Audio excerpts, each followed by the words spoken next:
tonight, and just wanted to give you a few logistics before we get started. We are recording this session and we'll be hopefully getting it out to the community tomorrow. We are going to include the recording and all the slides that we've put together tonight, because there are some really great resources embedded in the slides that could be helpful for families to be using at home with their students. At the end, you will see on the final slide, there is contact info for all of our presenters tonight. We do have the Q&A open, but if we run out of time, we're looking to spend about an hour with all of you tonight. So if we run out of time, certainly feel free to email any of the panelists and we can answer those questions to the best of our ability. So if we do have time, we'll roll through as many questions that are in the Q&A.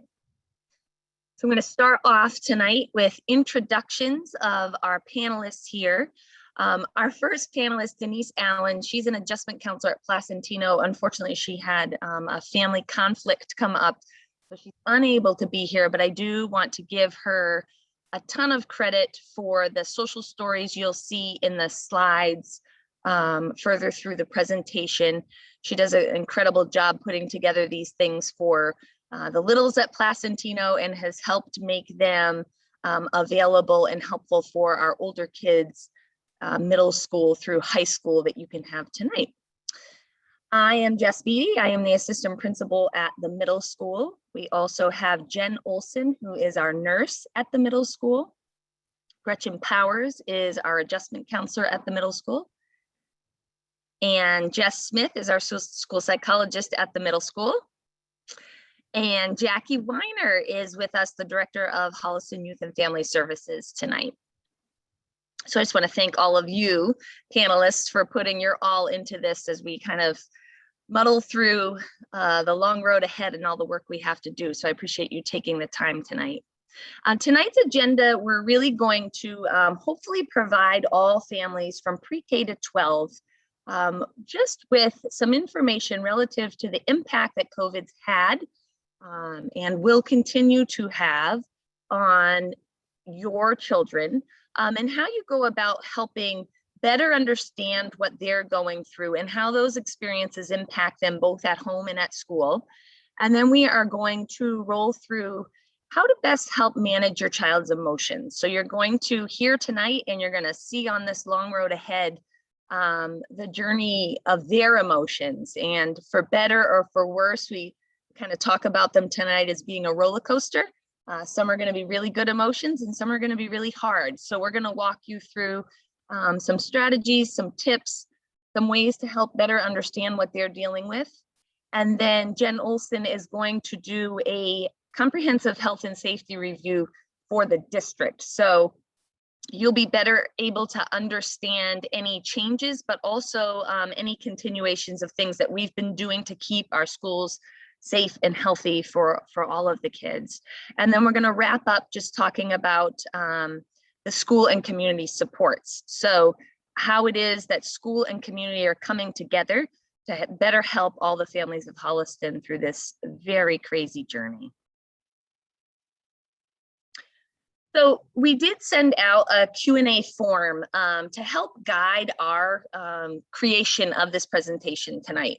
And while we didn't get too many questions, the questions we did receive, many were very building based. And so I wanted to start there to make the most of your night tonight so you can kind of see the direction we are going in. Each building in the district will be providing you different frequently asked questions and plans for each building rollout. So while we all are under the same umbrella in how we need to do things, dependent upon how each building runs or had been running, there will be some different nuances. So each building you will find over the next few days and upcoming weeks will be providing families with a better understanding of logistics, classroom setups, arrivals, dismissals, transportation, lunches, all of those things. So we didn't want to get weighted down in rolling through all of those. We felt like tonight would be the best opportunity to provide you as families on how you best help prepare your child.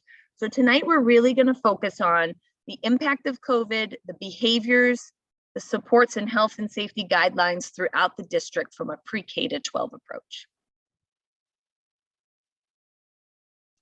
So we start here, the impact of COVID. And I know Dr. Turk has done a lot of fabulous family parent nights over the past year. We've made it a little over a year of this pandemic. And I think it goes without saying that while we are returning, we're not returning after a pandemic, we're still returning in the midst of a pandemic. And that is really important for us to sort of shape our minds as parents, as caregivers, that your child, we kind of use these two photos here, their view of normal has clearly shifted. All of our views of normal have clearly shifted.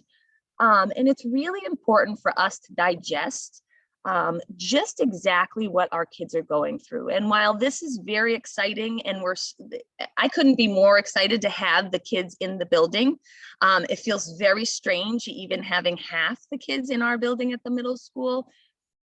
We can't help but think about the stages that we're going to have to go through. So tonight we really want to you're going to hear a lot about grace, patience, and pacing from now until months and months and months from now. Because our instinct is, let's get the kids back, let's jump into learning, we're ready to go, we've lost a lot of time. And what we really need to look at is how our children are developing and the steps that we've somewhat missed along the way due to COVID. So the expectations of being adult-like. I look at it from a middle school perspective on up, but I have younger children of my own, and just knowing the expectations that we have set upon our kids to, one, sort of keep track of their own education. No longer are we really walking them through it. We as parents are doing the best that we can, but very much also at a loss for how do we help teach our kids. And so it's keeping that perspective going, that we have this balance of kids that are somewhat regressing, but also fast forward to being very adult-like, and the expectations of you just have to behave, you just have to pay attention, you have to stay on Zoom, you have to sit and not talk to your little buddy who in first grade you just want to play with, right? You have to keep your mask on. So all of these things are very adult-like responsibilities that we're placing on the children ages 4, 3 to 18. So keeping that in perspective. COVID fatigue, the lack of structure that we no longer have, all of the activities, the sports, the things that kids were enrolled in that kept them going, that kept their pace going, has really provided COVID fatigue, right? If you're sitting on a Zoom all day, it's very tiring. If you are going into school feeling a little bit anxious and nervous about the impact of COVID and what does that mean, that's tiring. And the fact that, at least from middle school on up, they have not really attended a full day. So expanding their ability to make it through a full day of school now, we have to have that patience for them, both as educators and as families, reminding them that it is hard to get back into a routine, but we have to do it. The family stress, I am sure, as myself and probably all these panelists, the family stress has peaked since COVID, because you're trying to balance your own life, your own work life, your children, and they see that. And so helping them recognize that, yes, these things are mainly due in part to COVID, we're going to make it out on the other side, but acknowledging and modeling that these things are okay.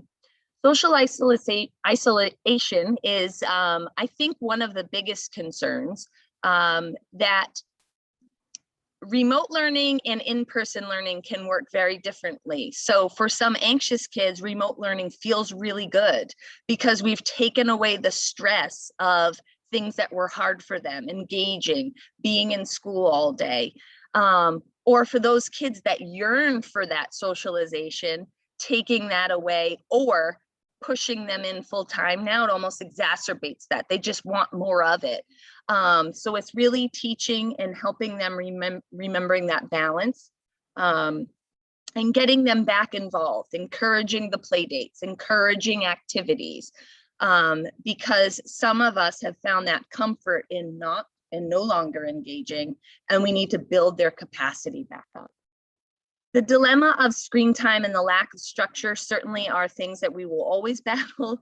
We're going to continue to battle as the the guidelines loosen. I think we found screen time at one point really valuable as a means of their socialization. And now we need to go back to finding that balance. And what we always say is the screen time beneficial? If you're finding that it's beneficial for your child, then it's okay to allow them to do that within reason. If you're finding that it's not beneficial, it's becoming more harmful, then we need to find ways to sort of rein that in. Next slide. So really understanding your child, what we want you to recognize is that this is COVID trauma, that the pandemic has been traumatic for all of us. I think for adults, it's easier for us to see the light at the end of the tunnel. And for children, no matter how old they are, they've lost a lot. They've lost experiences. They have become frustrated. They feel like they've lost out on social opportunities that they could have had or should have had that were taken away.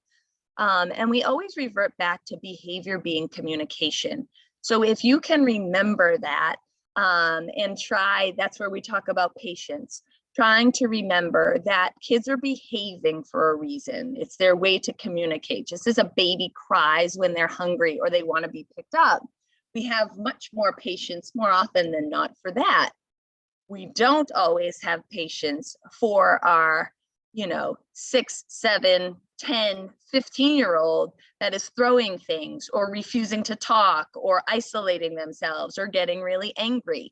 And we need to remember as we begin to lose our patience, what is it that this teenager is trying to communicate to us? Beginning to sort of reflect and understand on your child's strengths and your struggles as they are navigating this. That grace, patience, and pacing. So having grace for them when they're making a lot of mistakes, when they're getting really frustrated at you, when they're saying, I am not going to school today, this is just too much, right? Being patient, and then pacing.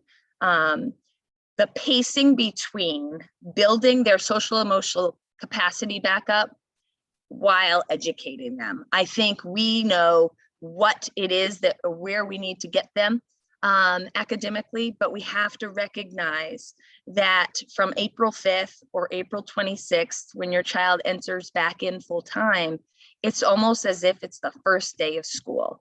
And we have to be patient. We have to have grace for that. And we have to be able to recognize the pacing. And the power of connections. As a panel, we talked a lot about the power of touch and the power of hugging. And I think we'll go through this in more slides as well. These kids have been without that for a long time. The ability to hug their friend at school or high five, or you even maybe at home forgetting the power of like, let me just give my kid a hug today, right? Because we go through the motions every day and we forget sometimes how much power just that touch has, and that I'm here for you. And even if your child pulls away and they're like, what are you doing? My 14-year-old does that. It's like, you can joke around, but that means so much to them. And especially in a world where they've lacked that, is really recognizing their needs. So what can you anticipate? This picture couldn't be more perfect. You are going to experience with all of us as educators and you as families, this roller coaster of emotions. The dilemma of students wanting to be remote, students wanting to be full in. We cannot forget our remote learners and they're wanting possibly to be full in, but due to whatever reasons, they can't be. So it's this push-pull of emotions, but being prepared for that, remembering their behavior is their communication to you. So constantly opening the door to communication with your child. What is going on for you today? How are you feeling? Just acknowledging that their feeling is okay, no matter what that is. Anticipating the fatigue and pacing. I feel like we're going to see this surge of excitement the first, couple of weeks of being back in school, the weather's going to be nice. And then it will be that we're hitting this brick wall of I'm tired, I'm over this, it's just not fun, it's school, the reality hits. So just being prepared for that. That doesn't mean it's a bad thing. I think we always have to look at the spring fever comes regardless of what we're doing. It just might hit a little faster and a little sooner for us. Anticipating their uncertainty. So what is it going to be like academically? Are the teachers going to be giving more work now that we're in person? What do I do when I have to carry on a conversation that's not on a camera or that is for a longer period of time? Emotionally, the uncertainty of that. Maybe your student asking you, why do I feel so sad today? Why am I so excited today? Why am I, just rolling through those emotions and just acknowledging. And then the big fear I feel and question for a lot of families is this regression and this fear of my child is falling behind and what do we do? And I think that the best thing that we can say to all of you is this is a global pandemic. We are all literally in this together. And every family, no matter where you are living in this world, is feeling and fearing this regression. And so what we have been talking with our teachers, we're talking with you tonight, is regression is a normal part of childhood development, okay? We notice that kids will fall back, they will regress, but the skill is not gone. Nicole Murray, our SSA, always gives the potty training as the best analogy for regression. So if you remember potty training your child, and then maybe you had your second child or your third child, and you felt like, okay, I've got my first out of diapers, I'm ready to go, I'm having this baby, right? Suddenly the baby comes and suddenly your first child's having accidents and you're like, what happened? They were potty trained. That is regression. They know how to go potty, they know how to use the toilet, but they're regressing due to an event that's happening. And this is exactly where we're at with this regression. So while we can acknowledge families' fears of this, we do also have to take a step back and not jump to assuming that your child has lost this skill completely. Having that patience and watching that pace and keeping in touch with the school, acknowledging your fears, but also, just looking at the situation as a whole. Acknowledging your concerns, but not being trapped by the what ifs. And we talk a lot about this in our school buildings as well. So it is okay to acknowledge your child's worries, their fears. If it seems and appears a little bit more than just the jitters, what you've been seeing, I would say reach out, and we'll go through this relative to your school supports. But it's okay to acknowledge their worries and fears around health and safety. Acknowledging that socializing is really important. So when they are a little more hesitant or reluctant to get together with friends or go to something, just talking through with them that this is an important thing for kids. It's an important thing for adults to socialize and be active. Creating routines. They're hard to establish, they're hard to get going, but they're important for everyone. And again, remembering that we're not coming back from a pandemic, but we're still in the midst of it, and acknowledging that. But don't be caught up and trapped by the what ifs, which would prevent you or your child from making these decisions. So what if my student struggles? What if going every day is too hard? What if I'm scared? Yes, acknowledge those, but recognize that we need to push through them in order to gain success. And this is going to roll into our social emotional segment of the night. So just this acknowledgement that it will be different for every student. Traumatic stress does not affect everyone in the same way. And remember, we said COVID is traumatic, right? So it's hard to predict how your child is going to do with this. It's been hard to predict all along. You're going to see that some are really excited. They're joyed to see their friends, their teachers. They're happy to be out of the house and just free, walking downtown, whatever it might be that they're doing, eager to learn and talk with new people. And or, right? So you might see all of that, but then you also might see on a different day that they're beginning to get nervous about the changes. They're scared about getting sick. They're worried about being behind. They're unsure how to carry on conversations or talk or engage. So just acknowledging that it is going to be different. It is a challenge, but we're going to make it through together. We are. And I think it's a great opportunity in these final 10 to 8 weeks to get kids back in a place where we're ready to kind of take off next year. It's a little bit of a jump start for us. So I am going to turn the floor over to Gretchen, who's going to begin chatting about how to manage your emotions or your child's emotions. Lots to think about there. Yeah.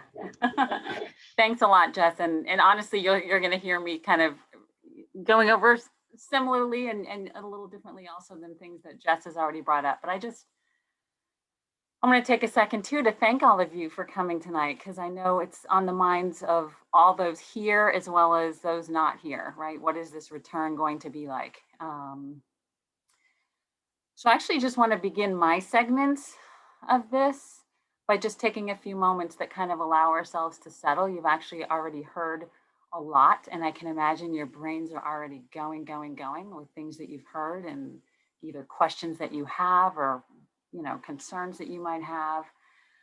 Such a mix of excitement and worry and also apprehension, right? Like we're talking about. But I want to say, let's just take a moment right now, right? All of us sitting where we are, whether you're comfy in your house or wherever it is, just take a moment to notice if, you know, how you're feeling, and just take a minute to see if you notice any tension in your own body as we're talking about these things, right?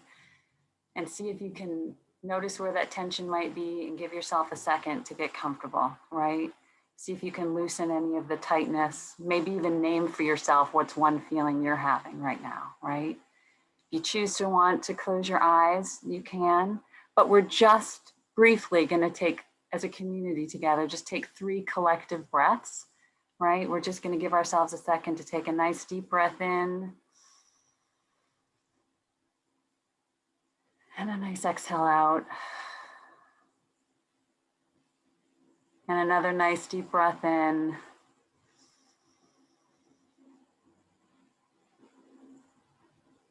And another nice exhale out. And the third deep breath in.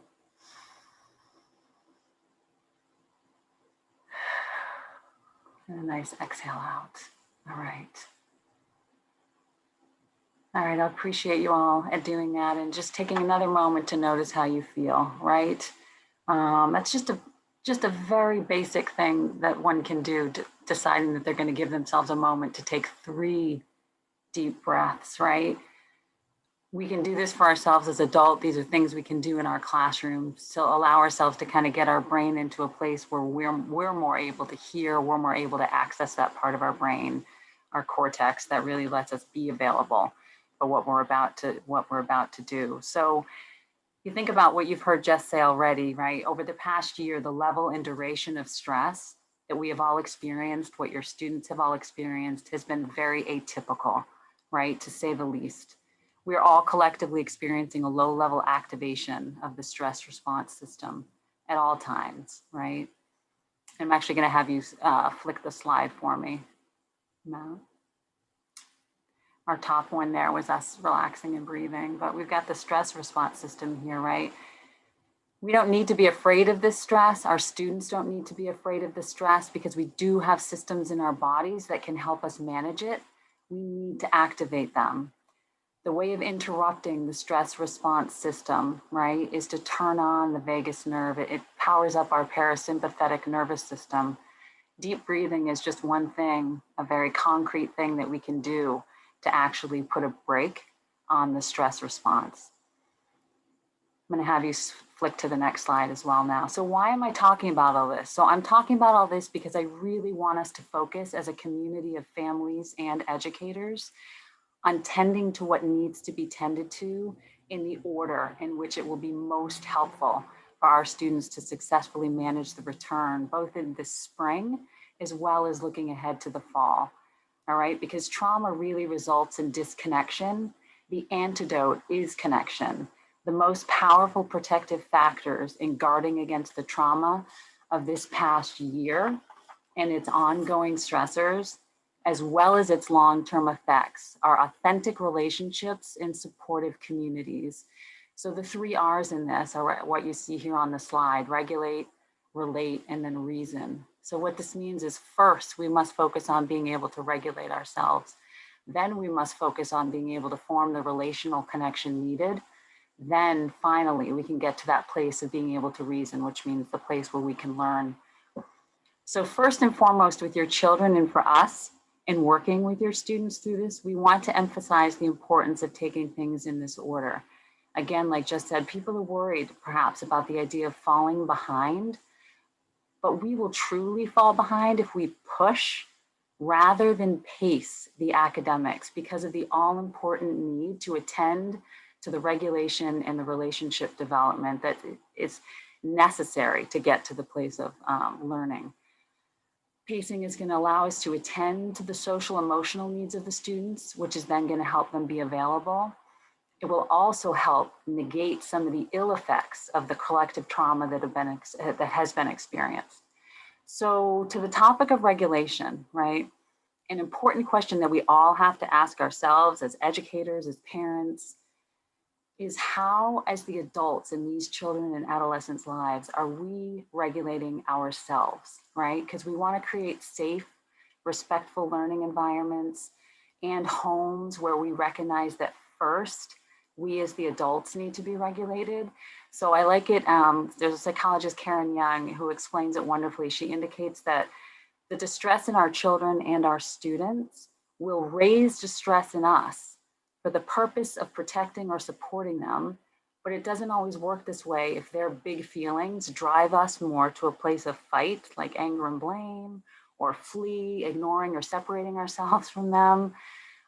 This steals our capacity to support them, right? And of course it happens to all of us because we're human. We're gonna have our own reactions. But kids and teens are not able to manage big feelings on their own until they have done it plenty of times with a caring adult. So neuroscience shows that humans develop their ability to have emotional self-regulation through connections with caregivers who are able to soothe and model in this process of co-regulation, right? I like this example Karen Young gives, where she says, it's like driving a car, right?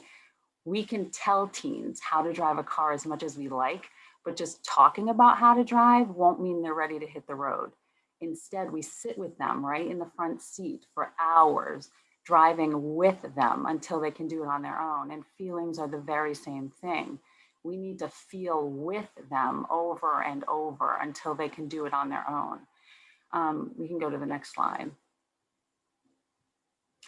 So I'm showing you all those feelings there, okay? I'd like to suggest that we allow our students, your children, to feel however they feel about the return to school and not rush in to try to rescue them from hard feelings. Sometimes we like to do that as adults because we don't like those feelings ourselves. And, you know, as loving adults, we can unintentionally interrupt their own process of developing resilience. So I'm thinking about as schools, right? Let us work with your students. So for example, if they start telling you they're really anxious or they can't do it, let us work with them rather than coming to pick them up or letting them stay home. If they're home and they're saying this a lot to you, then reach out to us. We can make a plan with you, right? So you know your children. So if you are aware that your child might struggle to talk about any of this, then in advance of the return, remind them that you know it could feel awkward and they might feel anxious, right? That they might want to come home, but that you also know they're capable of doing hard things and that there are people in the building who will always be available to help them. I really can't stress enough how important it is to join them where they are and give them space for all of their feelings, because to be truly well, and learn how to manage their feelings, they actually need to feel all of them. So if we try to avoid difficult feelings, they just show up bigger at a later time, or if you know, they show up in the nurse's office as stomach aches and headaches and all these kinds of things, right? So Let them know you understand how they could be feeling the way they are, rather than trying to rush in and point out the positives, right? This is something we often do. If they aren't naming any emotions for you, you can go ahead and share some yourself. You're not going to be planting something in them that doesn't already exist, right? You can say, I know if it was me and I was going back to school full time after a long time out, I might be feeling worried, or I might be feeling blah, blah, blah, whatever it is you would say. Again, it really isn't going to plant something in their mind that isn't already there. It's just going to open them up, give them room to potentially share, right? But again, if your child says, I want to stay home, you can say it makes sense, right? It makes sense you would want to stay home. Home is where you've been for a long time now. You've gotten used to it. It's hard being away from the place that you feel really comfortable. But there are great people in the school building who are going to be able to help you feel comfortable there too. It might be hard for me to send you, but I also know that we can do hard things, right? Reminding your children you can do hard things and that you'll be excited to see them at the end of the day, right? There is absolutely such a thing as toxic positivity. So if we try to say to our students, yay, aren't you so glad to be back? Or yay, aren't you excited to be back for one? It just doesn't give them the room, right? It doesn't give them the room to feel how they feel.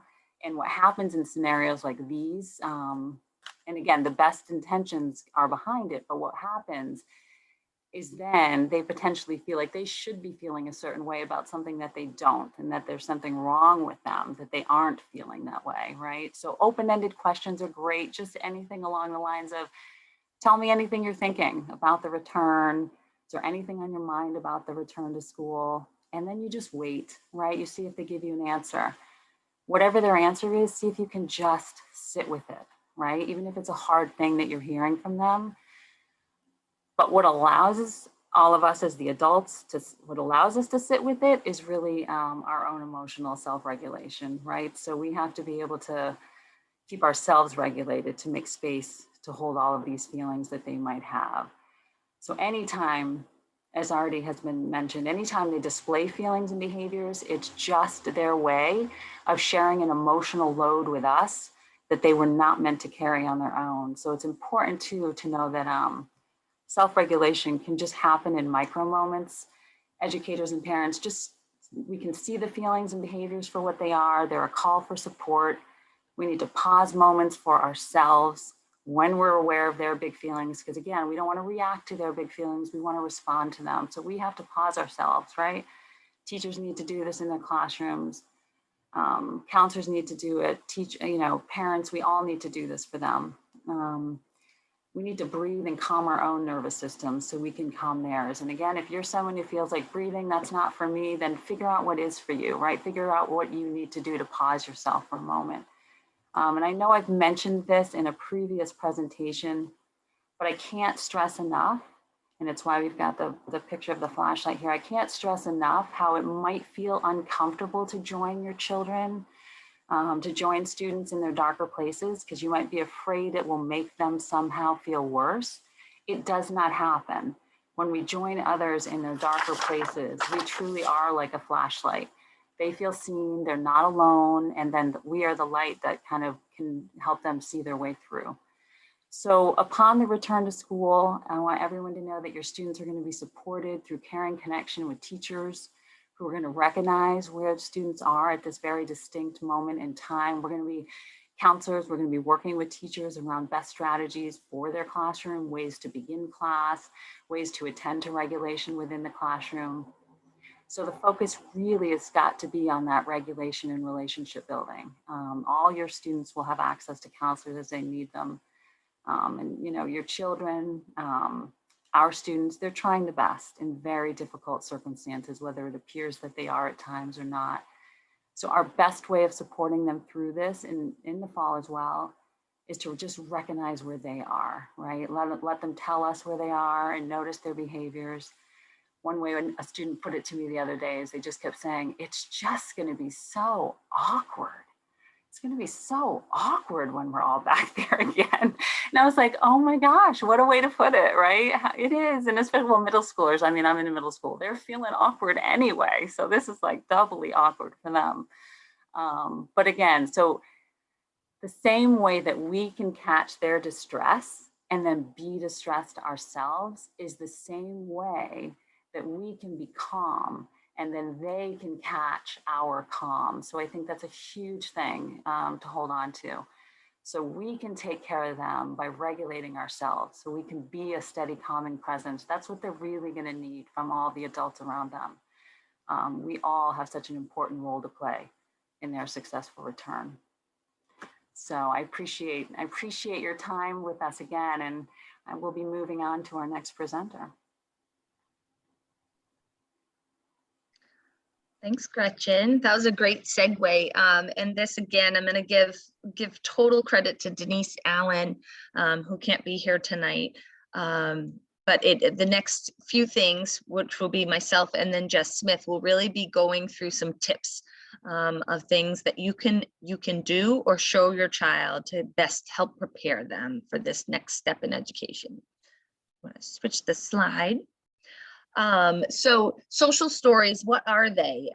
They are not just for our youngest learners, but we've created some here that could be elementary, then middle school, which can tie into the high school. So social stories are created to pair a visual with very important information that we want our students to know. They can be used at home. They're also used at school to continue to prepare students for the newness of things. Right now, these stories are going to help prepare them for the newness of the return back. But the hope with social stories is that it gives clarity to learners who may not be able to just absorb all the verbal, but they're seeing the picture and it's making more sense to them, and then they're able to apply it in their real time. And it's also there to help sort of reduce their anxiety, reduce their stress on what to expect, what will things look like. So we try to give them real life pictures where we can, because that helps kind of pull it all together. And families, so when we share these slides out, these links here, you can roll right through them, and it will be there to help you establish a routine. If you want to preview these stories with your child before going back, or even making it a weekly routine for those questioning students that are still unsure of the rules or unsure of what to expect. You could go through this every Sunday night with them if you wanted to. I'm just going to have Matt click on the Ram School story, and we'll just sort of roll through it quickly, just so you can get a sense as families, what are these? And I am a Bitmoji in this story. I look pretty good as a cartoon, right? So this would be something you could share, again, with a middle schooler or a high schooler, because our safety parameters are pretty similar, if we needed that. So it's rolling through, and you can just keep rolling through the slides kind of slowly, Matt, but it's rolling through what to expect. So wearing your mask in school and on the bus, showing pictures of what is a good way to wear your mask and what's a not acceptable way to wear a mask. Talking about how so this is almost exact replica of our hallways and the sanitizing machines that are outside each classroom.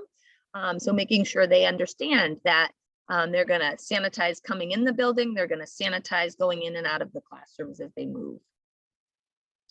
This is a breakdown of what our lunch is going to look like. So shifting them, they're used to eating in our cafeteria. Now there are going to be groups that eat in the cafeteria and in the library at 6 feet apart, and this is what it looks like.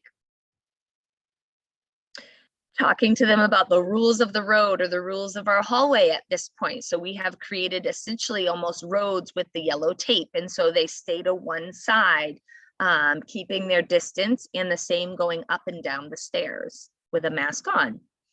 Showing pictures of what the classroom would look like. So getting them prepared that this is what 3 feet apart looks like, that they're all going to face the same direction. So what they're used to doing is sitting in groups and doing collaborative work. We're going to do all that fun work, but we're going to do it in a different way this year. The nurse, so letting them know that the nurse and counselors are available, but we're going to do things in a little more structured way. So for those that haven't been in the building, they're going to fill out a form when they need to access the nurse or the counselors on their Chromebook, and then the nurse or the counselors will pick the students up at their classroom and bring them down. PE will look a little different. So we're trying to keep some of our traditional things going, but we have to do it in a different way. So showing them what that would look like. They stay in the hoop when they're inside to do an activity, and when we can and the weather's great, they go outside. And using the bathroom. So if they're nervous about what if the bathrooms are really crowded, we have set up QR codes where students are scanning, and we have safety monitors watching the hall so that the bathrooms aren't overcrowded. There's 2 students in at a time. They hang their hook on the wall. If there's two IDs hanging there, they wait outside in a line with spacing. And then just welcoming them back and letting them know that the rules are there, but the rules are there to keep them safe. So this is just an example of a social story. Again, elementary is a very similar model, but these are some things that you could review with your child as you're getting them ready to return either on the 5th or the 26th. Jess is going to take over from here. All right, thank you. So keeping in the vein of all of these different things that you can do at home, don't feel like you have to do each and every single one of these bullets, because that in and of itself, I think, is going to be incredibly overwhelming. We were talking a lot about the pacing of school and the pacing of academics, and keep in mind, you want to focus on the pacing of what it's like at home also. You do want to have time to slow down, and you have to give yourself and your family permission to slow down for those few weeks when everyone's getting acclimated and getting used to getting back into the routine of full in-person school.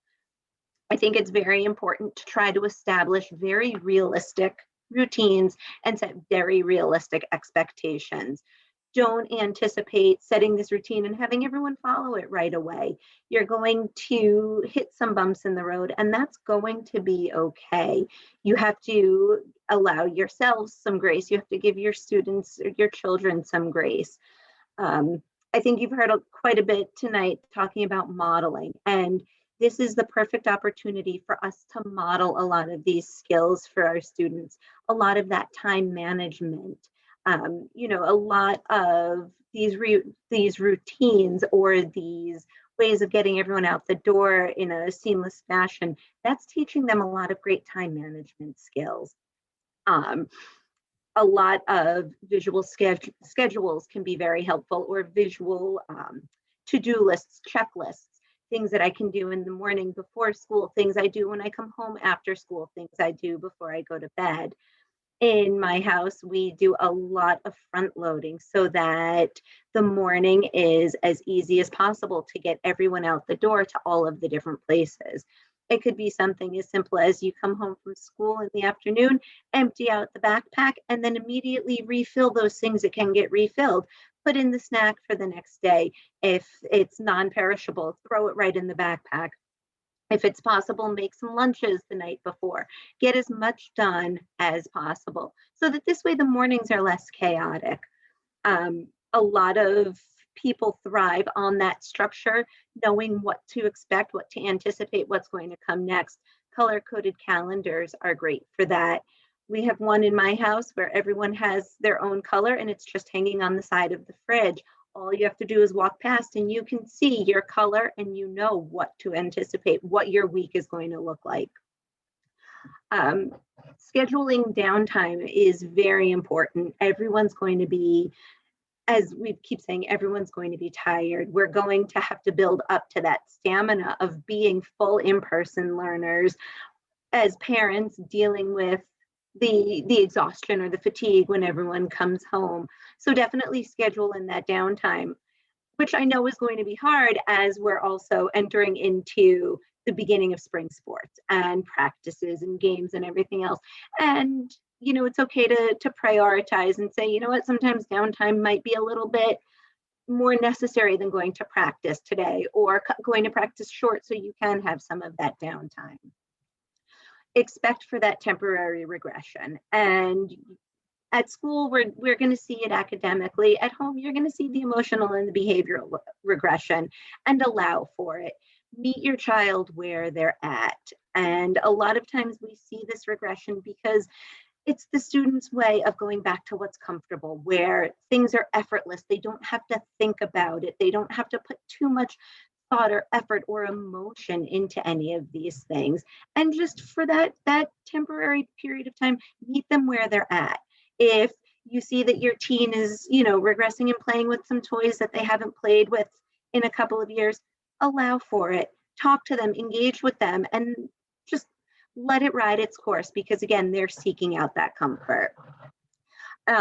If possible, and you do family dinners, talk about everyone's day. You don't have to come out with that very big, tell me about your day. You can do, tell me a highlight, tell me a low light, tell me 2 truths and a lie about your day. Let me try to figure out what was the truth and what wasn't. And if you're at a loss for different ways to start conversations, there are a lot of different conversations out there, conversation starters. Even Google them and you'll come up with a whole bunch of dinner time conversation starters. Next one. All right. There are some links here. Just in the interest of time, I'm not going to go over all of them in detail, but when you get the slides, please feel free to click on these links. They're very self-explanatory, but there's tips to prepare your child to return to school, nice ideas to help create some of that Zen space. Work with your children to create calming bottles. We've done them at the middle school. We've made them with the students and they love them. And there's just something so calming about shaking a bottle of water and glitter and glue and watching the glitter settle that creates that sort of Zen space. Daily yoga practice. We're big fans of Yoga with Adrienne. She's got a lot of great videos on YouTube for teens, for kids, just a lot of that. Working with your breathing, very similar to the exercise that Gretchen did with us in the beginning, working with your breathing, being mindful of your breathing and how it works to calm yourself down. You can use figure 8 breathing as well as rainbow breathing. Also on YouTube, there's some Mind Yeti mindfulness videos that are geared more towards the elementary age group that are very helpful with kids just working again on that mindfulness. Journaling is a great outlet for your students or for your children. The little ones can do pictures or draw pictures. You can write or scribe for them if you want. Encourage your teens or your older kids to do some journaling. It can be, in a handwritten diary. It could be a Google Doc, an ongoing just stream of consciousness that they have, but helping them to really document how they're feeling and how they're going through this and all the range of emotions.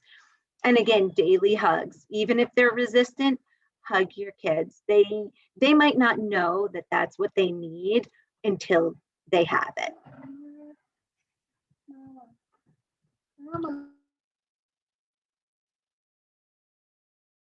I think she had someone coming in for a hug just now, don't you think? He did. That was little Miss Molly, I think. We said, Jess, that was perfect timing. You had someone come in for a hug, I think. I did. All right. So we're going to use this as our transition into health and safety for Jen. Hi, everyone. We're going to switch gears a little bit and talk about what's going to be going on in the schools to keep your kids safe and healthy while they're in the building. So this just has the nursing staff at the different schools here for you. And as Jess said, I'm at Rams. So like we know, hand washing, wearing masks, physical distancing, and staying home when you're sick are still the most important things you can do to help keep your student and yourself healthy during this pandemic. So at all the schools, your students will be able to sanitize and wash their hands whenever they want or need to. Soap and water and hand sanitizer are readily available at all the schools. As Jess mentioned during the social story, the students are expected to use the hand sanitizer when they enter the building, and then again when they enter their classrooms. So you can see the setup in the lower right-hand corner there is at the main entrance to the middle school. There's a big red container of hand sanitizer for everyone to use and a nice sign reminding students and staff to sanitize. And then outside every classroom are hand sanitizers mounted on the walls with some instructions on how to sanitize. And also, as Jess mentioned in the social stories, all students and staff are required to wear a face mask during the school day. They're expected to arrive at school wearing this mask, and if they're on the bus, they're expected to wear it on the bus. It would be great if they could have an extra mask with them, just in case their mask gets wet or dirty or broken. However, if they don't have an extra mask, or if they do happen to forget their mask, there's always extra masks available during the school day. They can come to the nurse's office. They could ask a teacher, administrator. It is not a problem getting a mask for your student if they need one. And then also, as Jess had mentioned, it's really important that students and staff are wearing their masks correctly during the school day. So we've done some instruction with the students around this, making sure that the masks fit properly, covering both their nose and their mouth. I'm happy to meet with anyone who's having any students who are having issues keeping their masks on correctly and work with them, or maybe introduce them to a different type of mask that they haven't tried that might be a little more comfortable, or just work with them to troubleshoot whatever's going on. And also, the students will have mask breaks at designated times throughout the school day. So this is time when they will primarily be outside, and they will be 6 feet apart, and they will be able to remove their masks while being supervised by staff.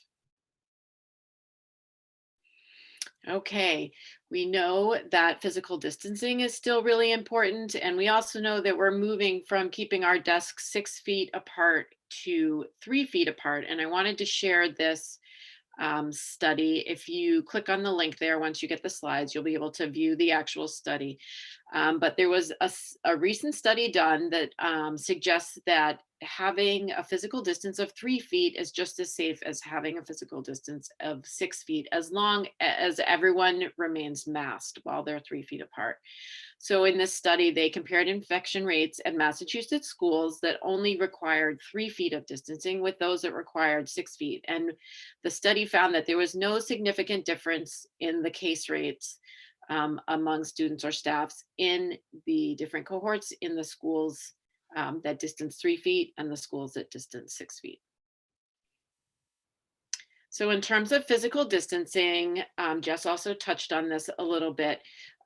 We want to make sure the students walk directly to their class, that they're not lingering or congregating in the hallways. You saw the pictures of the hallways at Rams, where we have a yellow line down the middle of the hallway, and students are directed to obey the rules of the road and stay in their lane. There will be specific instructions at all the different schools. That's just how we do it at Rams. We also don't want kids fooling around in the halls. They need to keep their hands to themselves, and also maintain their physical distance while on mask breaks. That's a really important one, especially because their masks will be off. And then again, as Jess had mentioned, when they need to use the restroom or see the nurse or the counselors, they need to follow the specific directions at that school.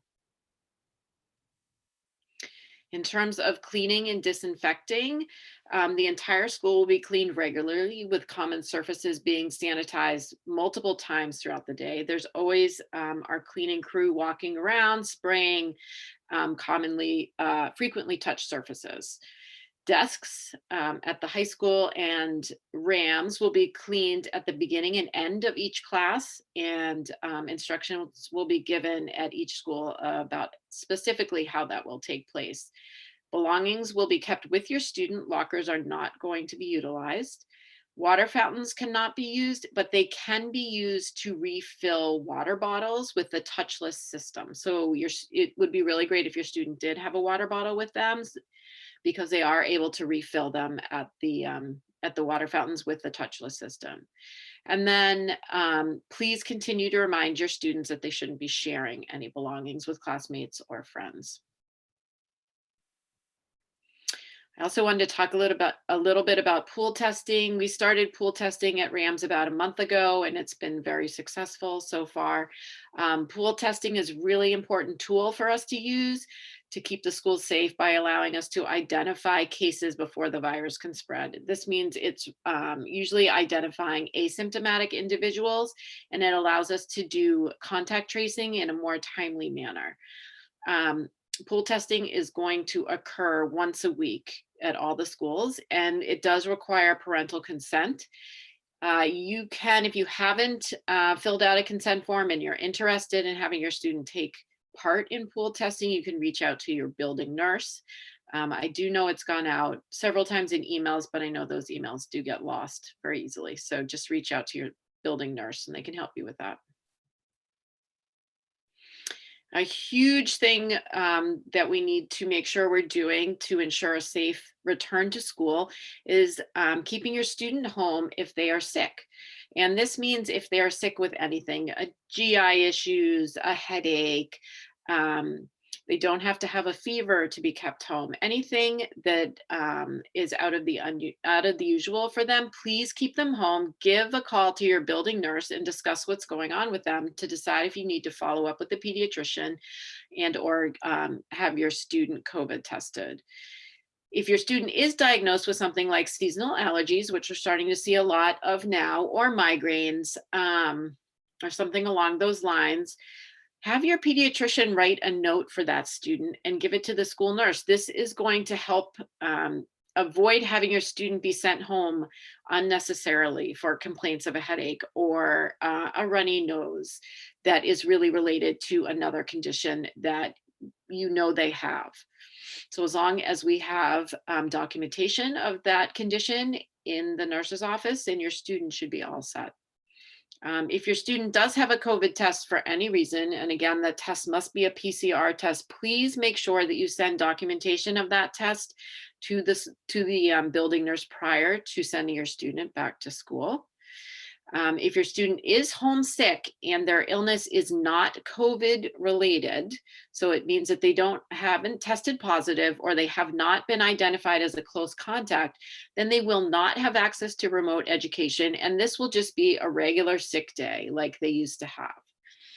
However, if your student is homesick and it is COVID related, so they do have tested positive for the disease or they have been identified as a close contact, after confirming this with your building nurse, then your student will be allowed to access remote learning. I also just wanted to review some recent changes that we have made in regards to some of our COVID policies.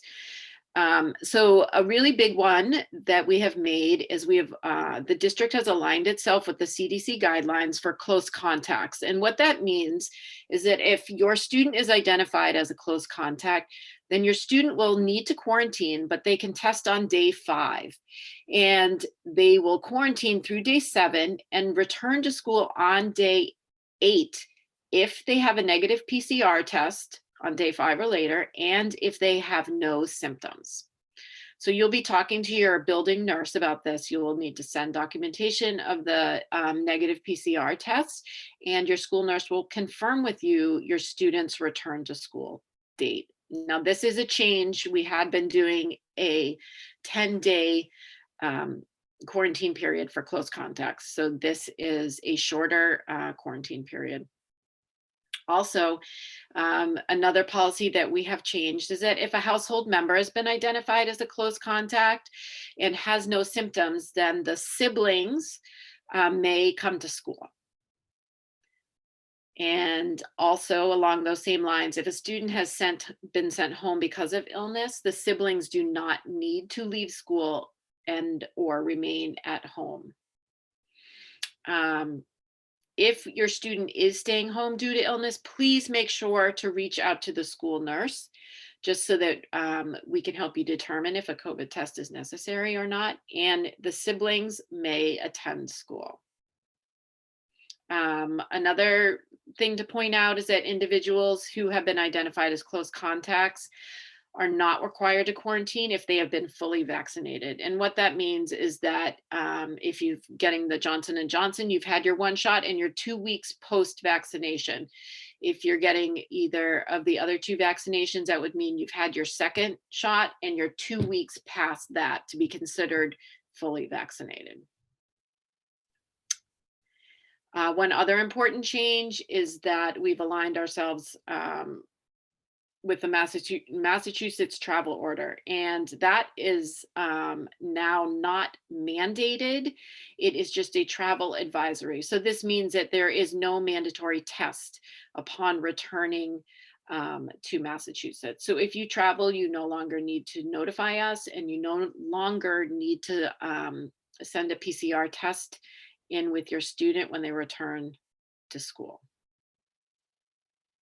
I want to remind you that all the policies are posted on the Holliston Public Schools webpage, and that is where the most up-to-date versions of these policies reside. We also have flowcharts there that will tell you what to do if your student has been diagnosed with COVID or has been identified as a close contact. And let's see, what hasn't changed? So it's still, if a household member has been identified as a close contact and they do have symptoms, then the students must remain at home until the PCR test results are in. So if the test comes back negative, then the students can return to school. It is still the same isolation period. If your student has tested positive for COVID, then they still need to remain at home for a 10-day isolation period. And can return to school after that, provided that their symptoms have resolved or are at least markedly improved. And a close contact who chooses not to test still must quarantine for 10 days and be asymptomatic to return to school. And that is it. Great. Thank you, Jen. So we are just rounding the corner. We're doing pretty good on time. We're getting to our final couple slides just on pulling it all together for school and community supports, and just letting you know that we're all here, which I love having Jackie here to kind of pull that together for us. Go back once. Yeah, there we go. 2 more slides. Yes. One more. There you go. This is just contact information for all of our counseling supports in every building. So it's just a good, quick guide for any families to know who they need to reach out to for social emotional supports or any supports really to get things going in their building.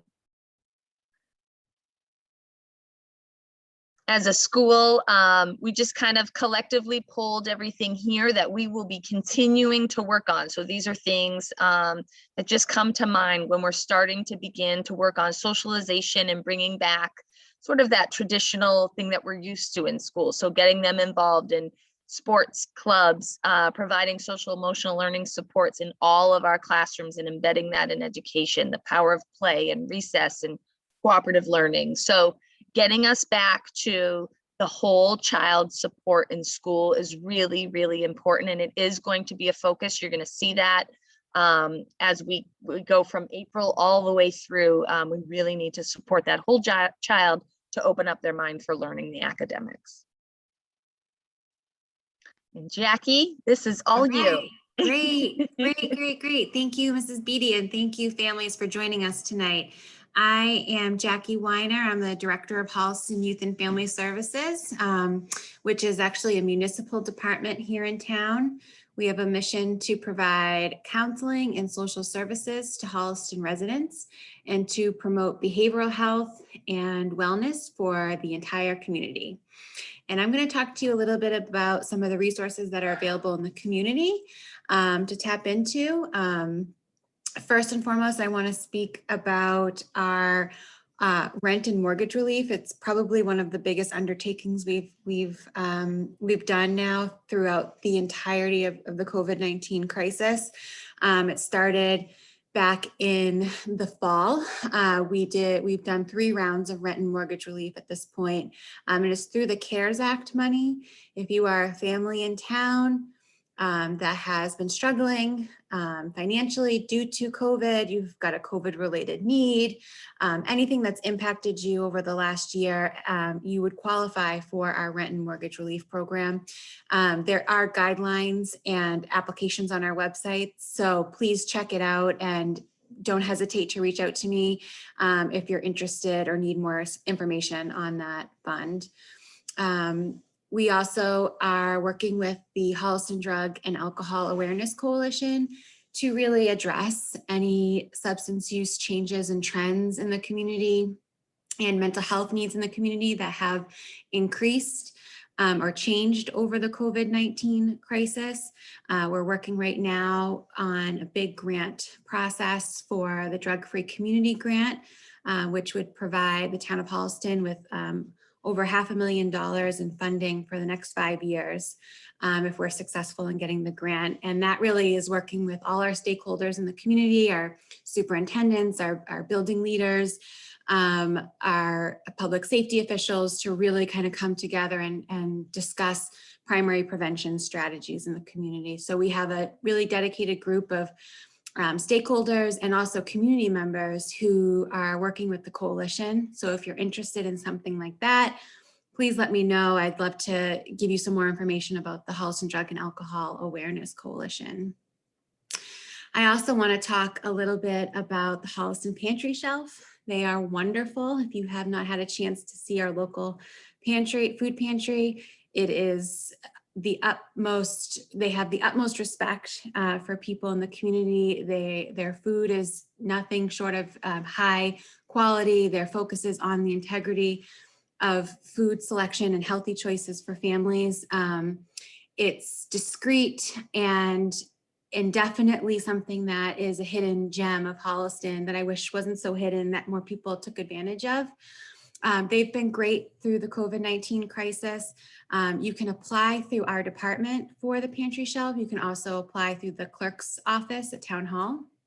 I'm happy to work with people if they want a more discreet way of applying for the pantry shelf. You just have to reach out to me and we'll find a way to make it happen. More people qualify for the pantry shelf than you might think. Some people don't think that they would qualify for it, but there actually is they've really lowered the threshold over COVID-19, not only for people to be able to access food pantries, but also to be able to access SNAP benefits, unemployment, pandemic EBT. So if you are somebody that could use a little bit of assistance in that way, reach out to our department. We will help you with the application process for that. They have lowered the threshold for who can apply for it. And so more people qualify than people realize.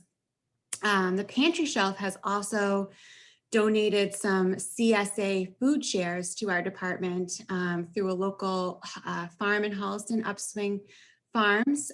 They're donating food shares. So if you're a family that would be interested in receiving fresh produce, we have some lots available right now for families. So reach out to me if that's something that interests you. And lastly, I want to talk about our latest project, which is called the COVID Art and Remembrance Project. And that is our way of marking a year of being impacted by COVID. We're partnering with Jen Pipe's Self-Esteem Through Art program. I'm going to actually drop a link here in the chat for families to check out. We are collecting art-based stories for an online gallery that will help us reflect as a community and come together and share stories through art about our year in quarantine. It also has a remembrance aspect to the project where we will be creating a public memorial with prayer flags for individuals that have lost their lives to COVID-19. So if you are a family that's been impacted by COVID in that way, I'd love to make sure that we remember your family members. Anybody in the Middlesex area and beyond is welcome to participate in this project. So I hope you'll check it out and send in your submissions. And lastly, I just want to plug Holliston Parks and Recs Department because they are doing some great summer programming, and I can't stress it enough how important it is for these kids to get off their screens this summer, get outside, be social with their peers, And that can be very motivating for kids when they have that amount of structure. So definitely check out our local Parks and Recs department for summer camp options. I know that they are taking applications as we speak, and that those slots tend to fill up very quickly. But there are scholarships available, and there's other, YMCA programs and other summer camps in the area. So if you've got a specific need or a child with special needs that needs specific summer programming, do not hesitate to reach out to our department. We've got a ton of camp resources for families. So it's, please don't, there's nothing that our department can't help with, whether it's direct counseling or other things going on in the community. That's why we're here. So I'm so glad that everybody was able to be here with us tonight, and do not hesitate to reach out with any questions or concerns for me. My contact information is listed on the slide, and I'll also put it in the chat here below for folks to take down. Great. Thanks, Jackie. And I think we all can attest Holliston Youth and Family Services is phenomenal under the direction of Jackie. She's done an amazing job and just a really valuable resource for the school. I feel like we call her at any point and we say, please, can you help us with this family or this child, or we need this. And she finds a way to make it work. So really do not be shy on calling upon her. And I'm going to give you more services, I guess, Jackie, but No, that's fine. great. Thank you. It's been great. So we just want to thank you all for coming out. We're over the hour mark. I hope that we have painted a picture of how to best help the whole child as we start to re-enter back into school full time. Again, like I said from the start, this night, unfortunately, fortunately or unfortunately, wasn't intended to be building specific. We wanted to give you a greater sense of what to expect from your child and how to best help your child through this pandemic crisis. Each building will be providing specifics in the upcoming days on frequently asked questions and just what is going into the entire scheduling process and classroom makeups and staffing. So you will be getting those, but do not hesitate to reach out to any of us as panelists as you think about what we've talked about tonight. If you have questions on anything, our emails are at the end. And again, we will be attaching the recording to these slides and sending those out and posting them on our school web pages, hopefully by tomorrow. So thank you everyone for coming, and I hope you all have a good rest of your night.